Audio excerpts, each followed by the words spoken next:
Hi, Eric Edholm, and I'm Arkush with you from Pro Football Weekly as we continue our series of individual issues in the current collective bargaining mess between the owners and the players in trying to get a new deal and to save the 2011 season. We've already talked a little bit about revenue. You can find that right here at ProFootballWeekly.com. We thought now we'd get into the 18-game schedule and what it really means. And you know, Eric, the owners have tried to say, hey, we're not changing anything.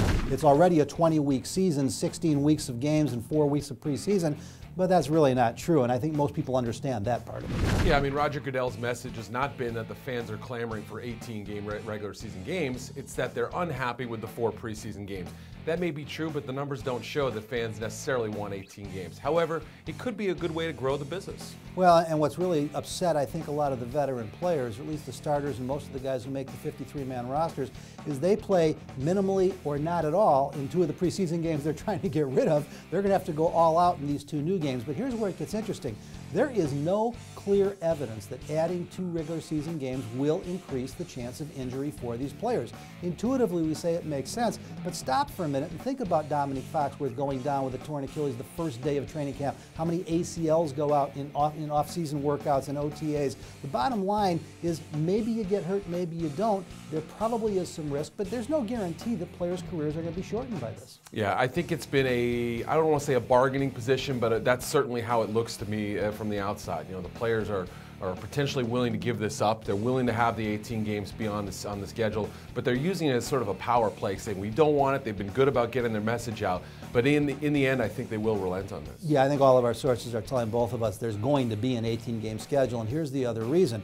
Neither side is arguing that each Sunday of NFL action is worth about $400 million. That's how they calculate the combination of TV revenue, ticket revenue, obviously concessions and parking. And if you take that times the 17-week season, you throw in the bye week, you get to $6.8 billion of that roughly $8.5 billion of all revenue.